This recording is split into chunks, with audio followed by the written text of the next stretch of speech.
Back live to the ATP Tour Mercedes Super 9 from Cincinnati with Mercedes.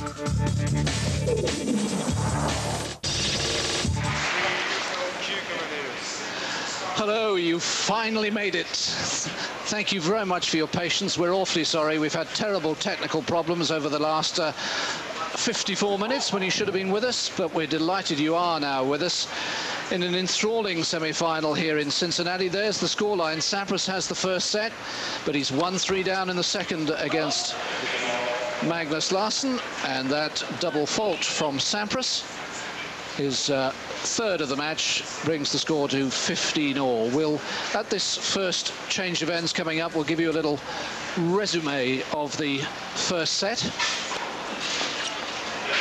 But let me tell you, it was decided by one break of serve in the last game, the 12th game. A couple of double faults from Larsson gave Sampras 2 set points. Larsson served an ace on the first, but couldn't save the second.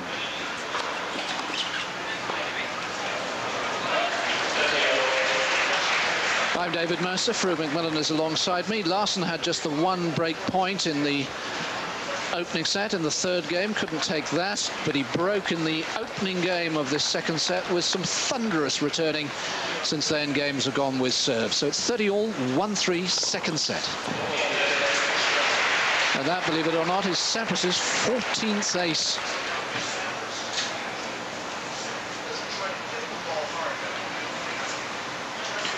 Yes, a whole pack of them in the first set, but just the first of Sampras's in the second set.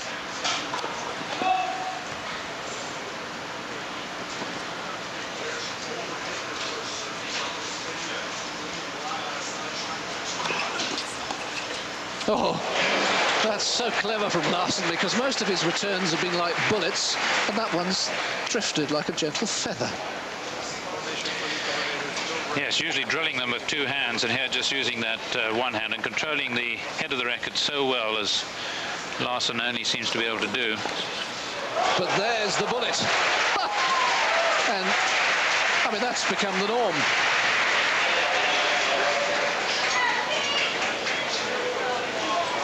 There's a bit of octopusy in Larsson, really, because just look at the way he stretches. Sampras gets the width, which he so often does on that swinging serve, 105 miles an hour.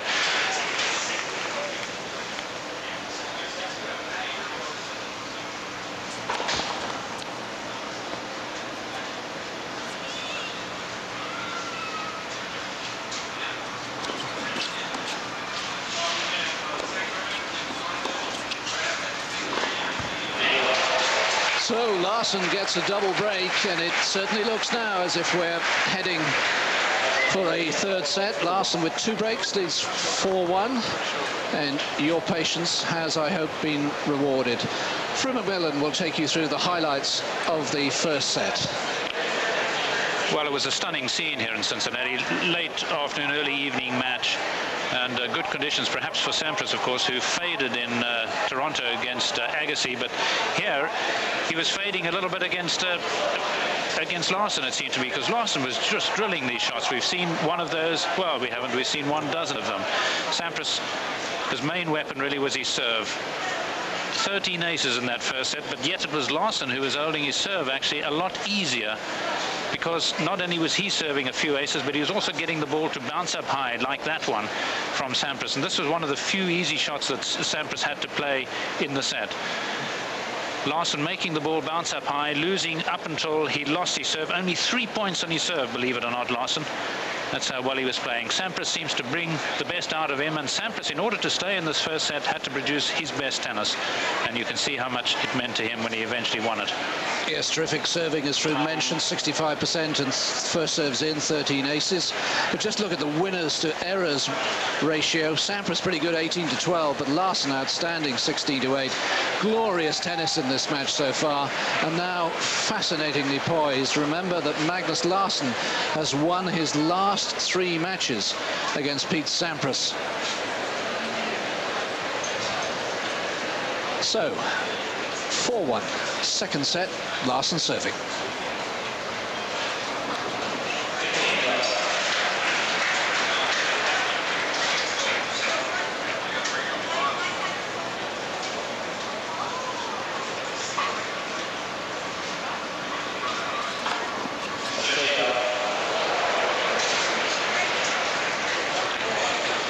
apologising to the line judge who got that one rather nastily.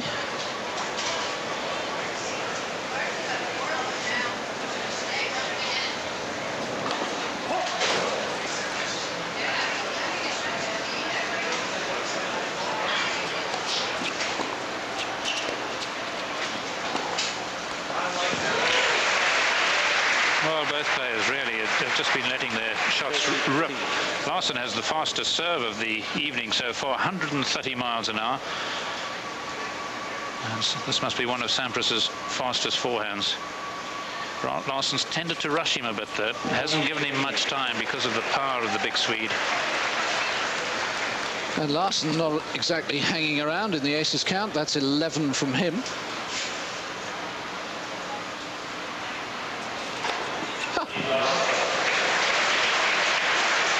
There was 4 aces in that game, wasn't it, Fred? Yes, there were.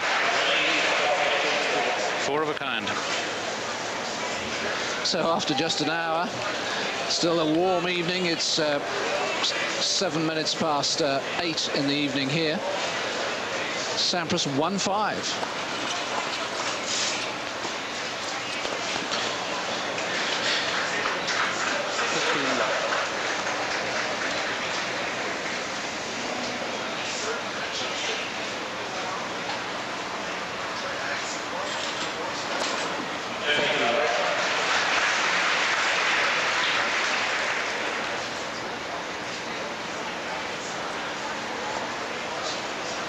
Thought surely have got to be on the next set.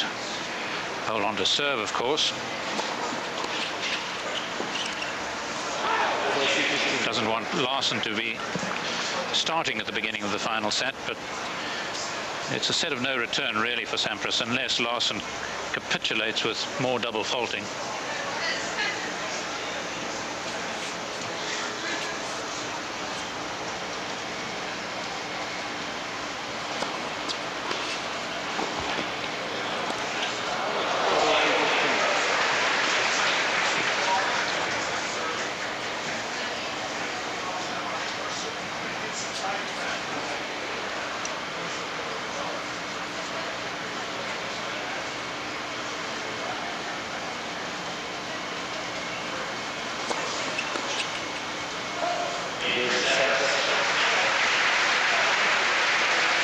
So Sampras forces Larsson to serve out for this second set, but the Swede very much in control of it, leading by 5 games to 2.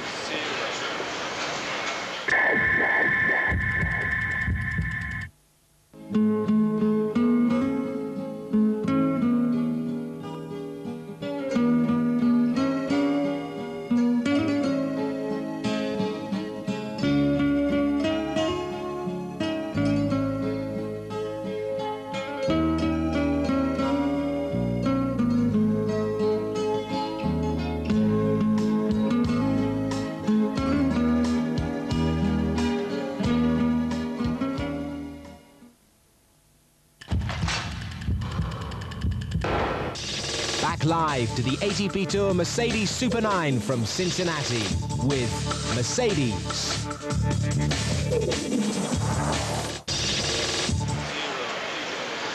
There's the situation. Magnus Larsson about to serve for 1 set all, and let's have a look at the head-to-heads between the two men. You can see overall Sampras has a good lead, 6-4, but just look at the last 3 matches, all won by Larsson, admittedly one of them on a retirement. But I think perhaps the most significant there, Fru, is Indianapolis last year, because that's on a similar surface to the one they're playing on today, a hard court. Yes, and Sampras was in good form because remember he'd won this tournament last year. This is the week that precedes Indianapolis, so he was in pretty good form, and yet Larsson took him. Larsson loves playing him. He says he may not be the world's #1, but to his mind, Larsson's mind, Sampras is. Can't blame him.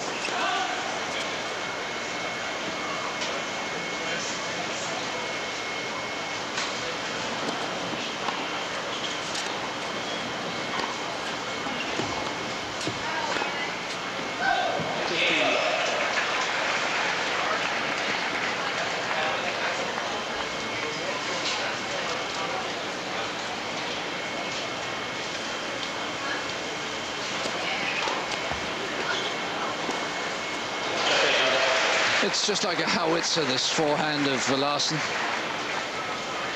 And difficult to read where he's going to play it, because plays it with a fairly open stance. You can see he opens up there, swings the left shoulder around. And Sampras will be in two minds as to whether just to let the set go, because remember, he had to retire against Agassi last week from fatigue, not match shape, not match sharp. On the other hand, Larsen's played 95 games coming into the semi-final. Sampras just 57.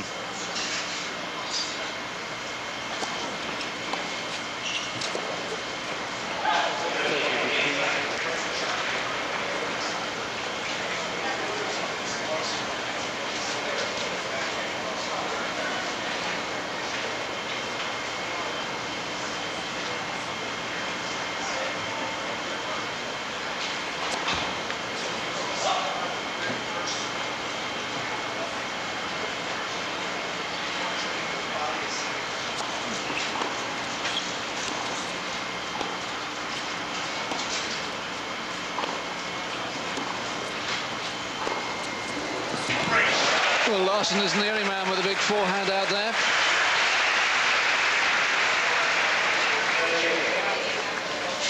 Well, almost a more typical rally, certainly by Larsen initially here, because that's the way he plays against most players. But against Sampras tonight, of course, he's been lambasting the ball, just as Sampras did there.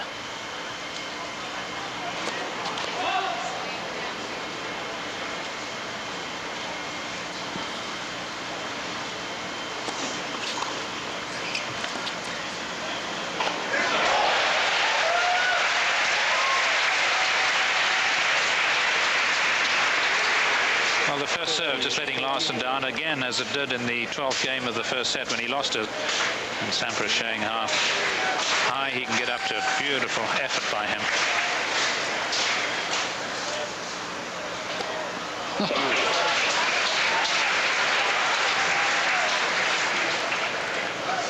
Thirteenth ace from Larsen to save the break point.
Magnus Larsen reaches set point.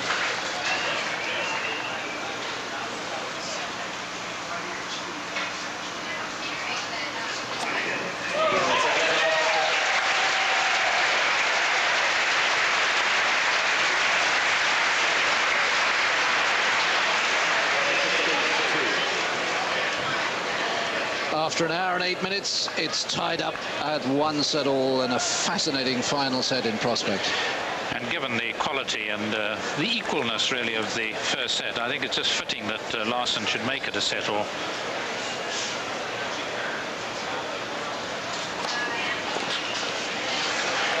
And I suppose the beauty, really, is that the match has been going just over an hour, so that really both players should have a lot of gas still in them, a lot of reserves of energy. Pretty pleasant conditions for tennis.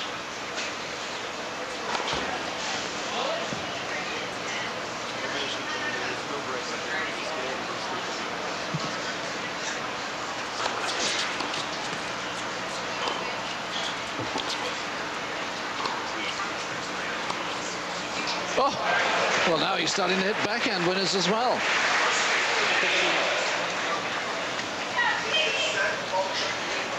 Yeah, Yes, his winners have come really about 6 times as many on the forehand side, but of course he's got that powerful backhand. He's got the one-hander, which isn't powerful, where he just drifts the ball, but can really hit the two-hander. And it's a much flatter two-hander than a lot of the contemporary two-handers who use a lot more topspin and western grip.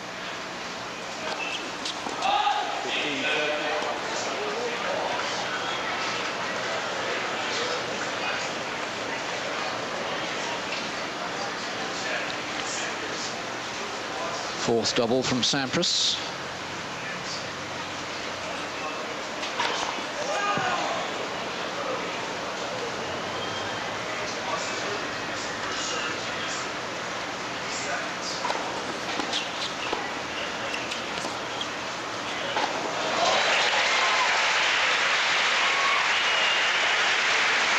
Good first volley by Sampras, really.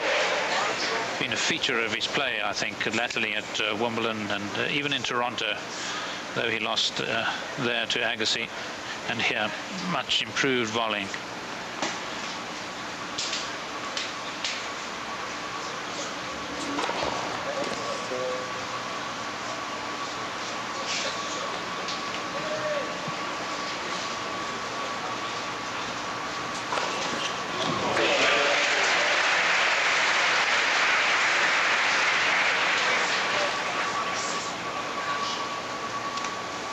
Ace number 16. And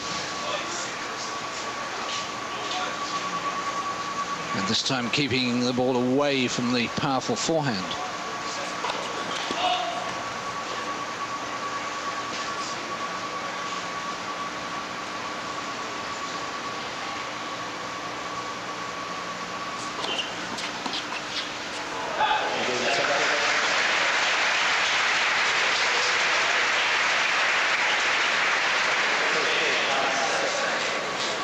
Well, a big hand from a very big crowd. There isn't a spare seat to be had. 10,600. Frew will take you through the highlights of the second set. Well, a tremendous effort by Sampras right at the end of that first set. Perhaps just took a lot out of him, all the concentration needed. So he broke down, lost, of course, the first game of the second set, which really let Larson in. And as we saw earlier, a whole stream of winners from Larson in the first set, so that once he got on top of Sampras, didn't really let him get into the match much, and was able to pass him like that with slow forehands. But of course, it was his big forehand really that was the most telling shot, making a lot of room for it, playing the cross court, also the into-out forehand. And even though Sampras didn't serve badly, he certainly didn't have the penetration that he had in the first set. Just the 2 aces in set number 2, and occasionally having to take pace off the first serve, and that of course played into Larson's hands all the more. And just look at the winners' statistics from Larson. Remember, it was 16-8 winners against unforced errors in the first set, even more overwhelming, 17-5. And, you know, you look at the stats for Sampras, 67% first serves in, only 1 double fault. He hits 10 winners and 8 unforced errors. There's no way Sampras can lose the set 6-2, but he did. That's right. He would have won most sets against other players, I think. It really is a huge match, no doubt about it.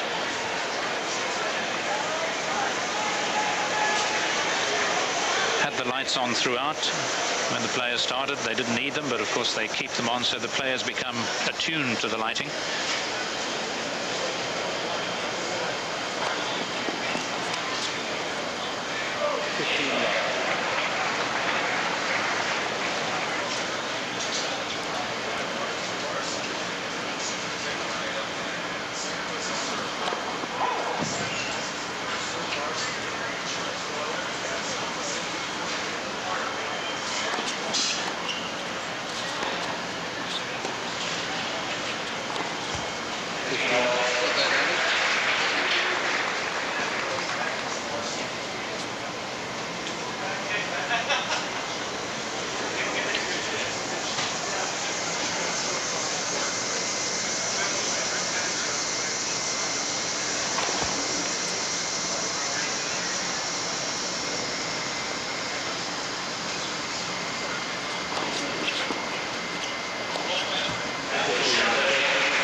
Sampras, of course, had a bye. 57 games, I mentioned, coming into the semi-final. Last year, to the semi-final, exact number, 57 as well. Larson, of course, had to play an extra match.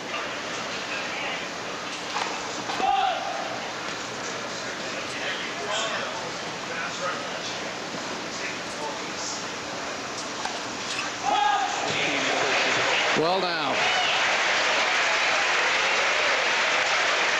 the crowd sensing this is the moment for their man. He's immensely popular, Sampras, in this city of Cincinnati, twice the champion, and he has 2 break points.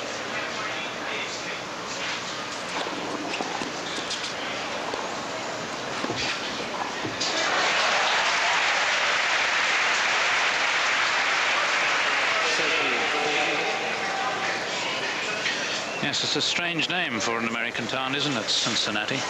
Actually comes from Cincinnatus, Cincinnatus Lucius Quintius, one of the heroes of early Rome.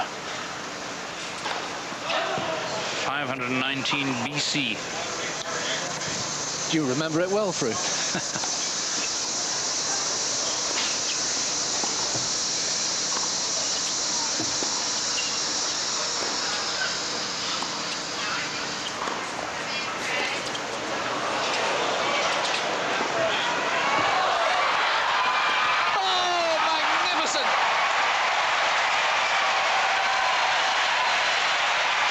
Sampras breaks.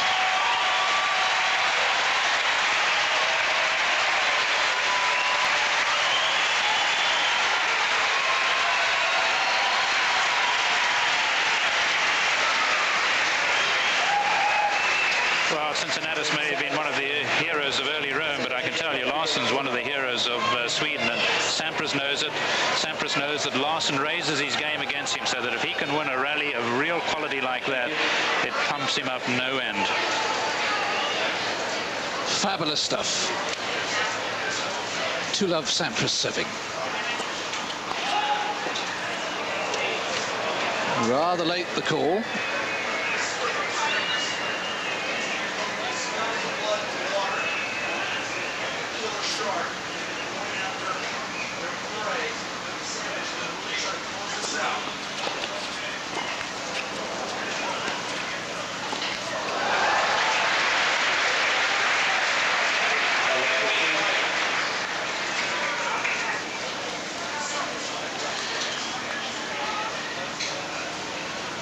Well, he played a sterling point there, did Larsson, at the end of that game, even though he lost it. But he just faltered early in it. Too many missed first serves, double fault.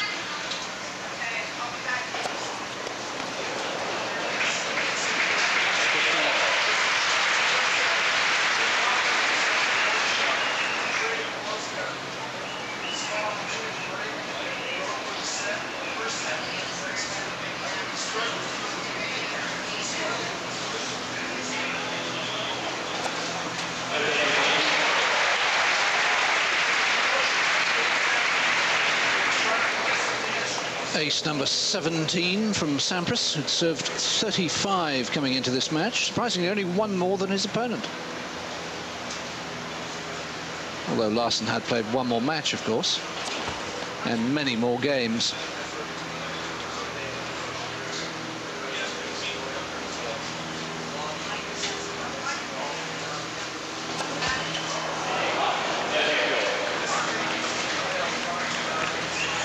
Well, it was double faulting against Agassi in Toronto that first told us that there was something up with Sampras, and it wasn't fever, it wasn't celebrating. He had his birthday this week, not last. It was just tiredness. He ran out of steam.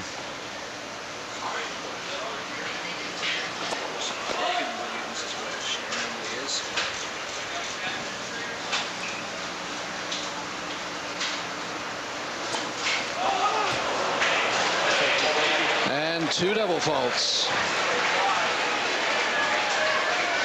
And Larsson has break-back point.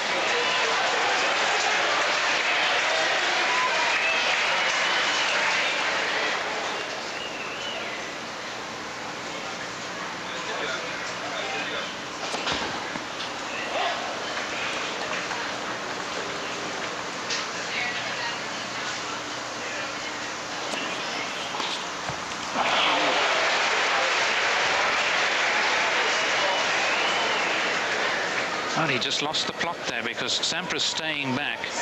All he really needed to do was get it in, and I think maybe that's why he just took off a little too much. Kim Williams, Sampras's girlfriend, they went to the river dance on Pete's birthday earlier in the week.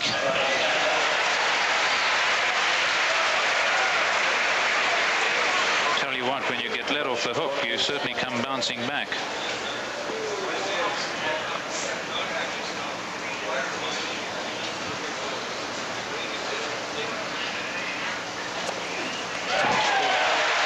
Not an ace, just found the outside edge, but Sampras is winning the points that matter at the moment.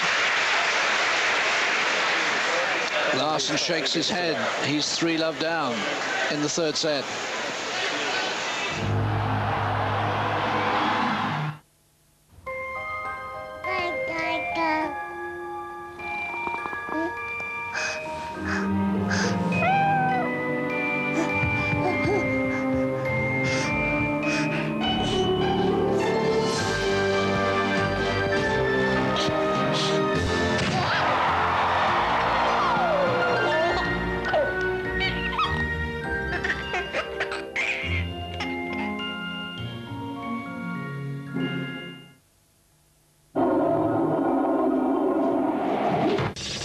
Live to the ATP Tour Mercedes Super 9 from Cincinnati with Mercedes.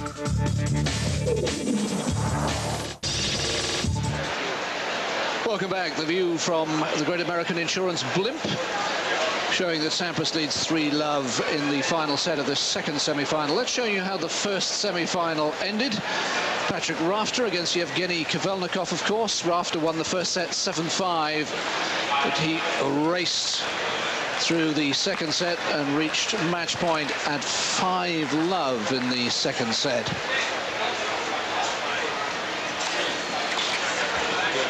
Nine straight matches the winner in Toronto has now won. That's his best ever streak.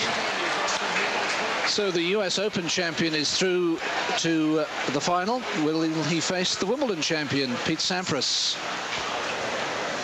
who leads 3-love in the final set.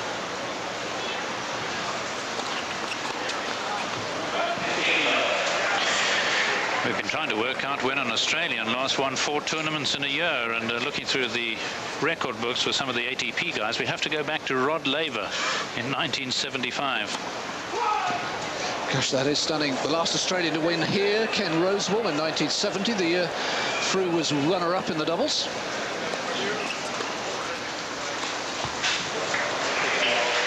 Frew came back to win the doubles title here in 1972, of course, with Bob Hewitt.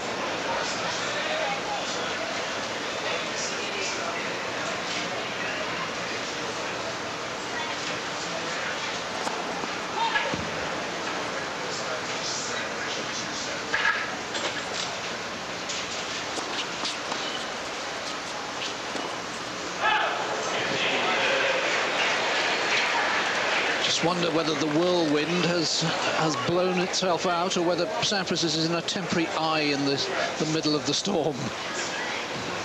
If he is, he needs to take advantage. Yes, Larsen's just losing the first serve now. Both the last game he lost and this one, not one in this game.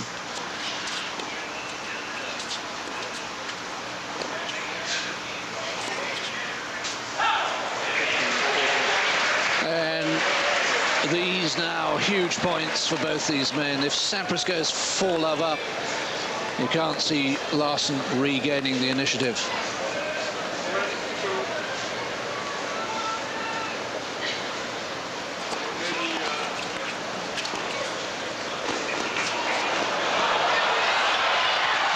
Oh, yes, the frustration, because he had him. Well, I always thought Steffi Graf really was about the greatest of athletes amongst the tennis players, but look at Sampras' speed here. Wonderful movement, and just blew it at the end. It's like dropping the baton in search of the line.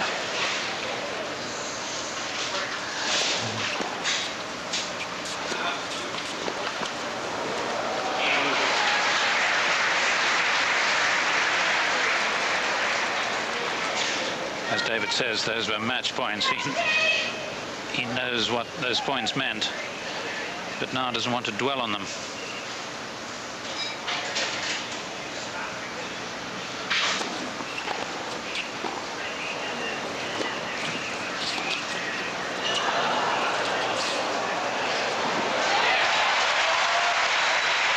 It's wonderful stuff.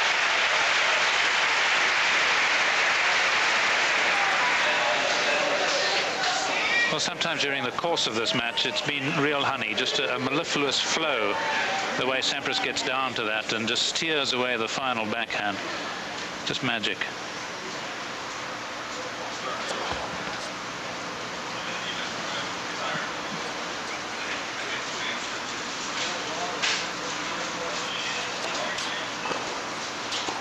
No, no, no, Larson. That was a tired shot. He didn't move the feet.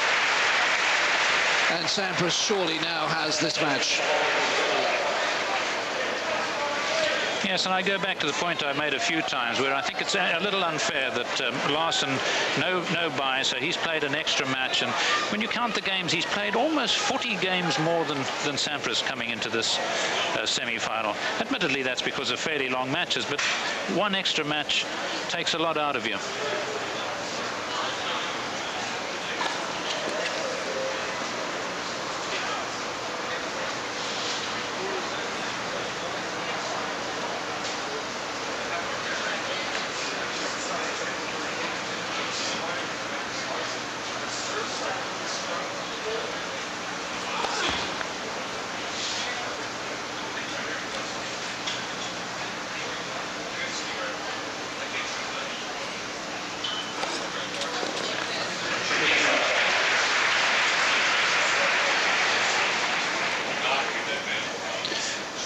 The old elastic just won't stretch anymore.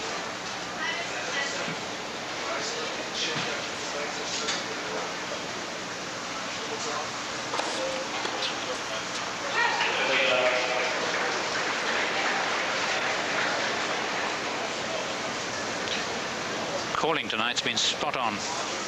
Very good linesmaning.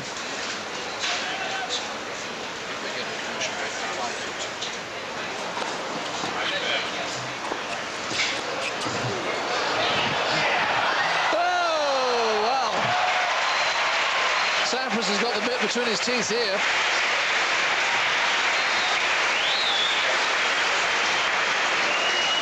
Well, Sampras died a bit against Agassi, but here it's a total revival. Stronger now than he was at the beginning. And a love service game from Sampras.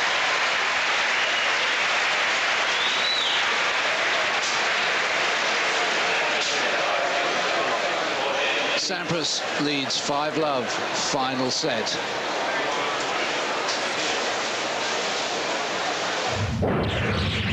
At the beginning of the week, more than 30 of the world's top 35 players were battling on the Cincinnati hardcourts in the 7th Mercedes Super 9 of the season. Now, just 2 remain, hoping to add their name to a roll of champions which reads like an anthology of tennis greats. The Great American Insurance ATP Championship Finals, Sunday night at 23:30 CET, 10:30 UK on Eurosport. Back live to the ATP Tour Mercedes Super 9 from Cincinnati with Mercedes.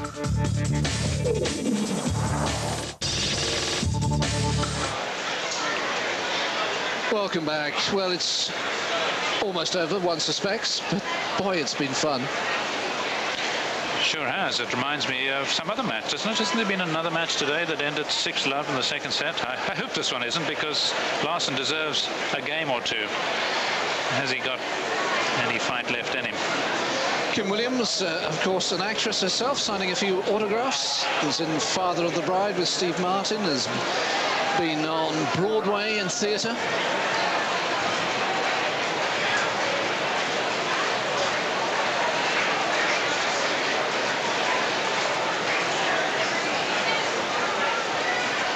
And she'll be thrilled at the love in her life, the way he's responded to the challenge laid down by Larson. And once again, our apologies for those technical problems. Yeah, the problem was somewhere in New York. Someone had put the wrong plug in the wrong hole or something. But we're delighted that we got it sorted in the end, and hope you agree it's been worthwhile. Terrific tennis. Well, it's normally his own sweat that Sampras has to mop up these days. He still isn't using your sweatbands, is he? No, he tried them in Toronto, but discarded them and then started using them again.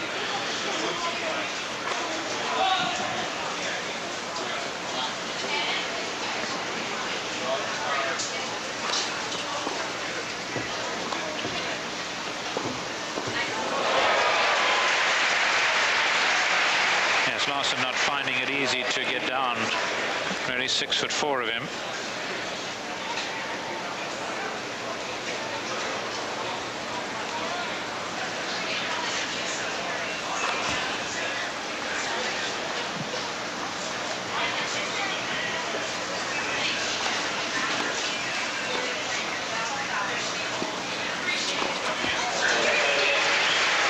He's a pale shadow, of course, and it's not really because of the time played. It's just that he's lost now the image of beating Sampras, which I think was ever present in his mind.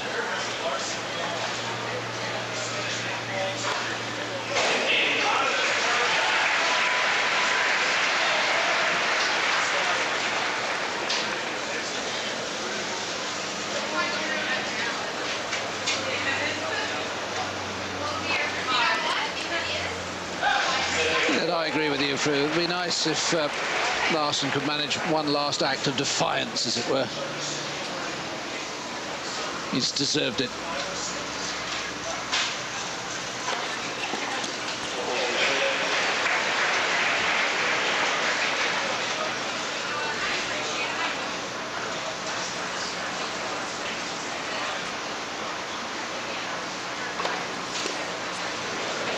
Sampras breaks the string. And Larson avoids a love set.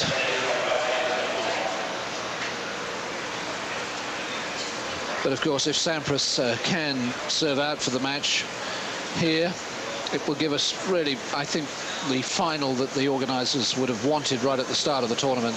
Their defending champion, Pete Sampras, playing to go back to #1. If he wins tomorrow, he will go back to #1. The Wimbledon champion up against the US Open champion Patrick Rafter, trying to win back-to-back Mercedes Super 9 events, having won in Toronto. 5-1, Sampras serving for a place in the final.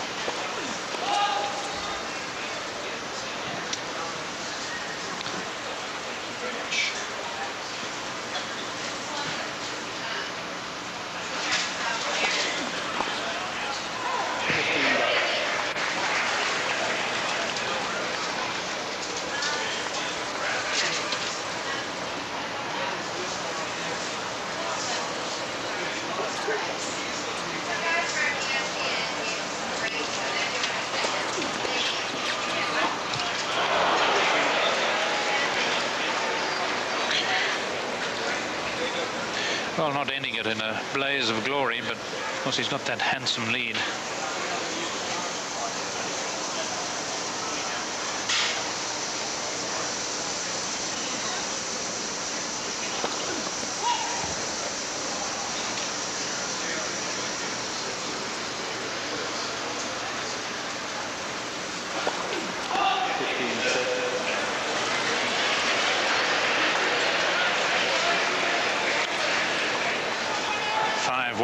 He certainly can't do a Martin Washington, can he?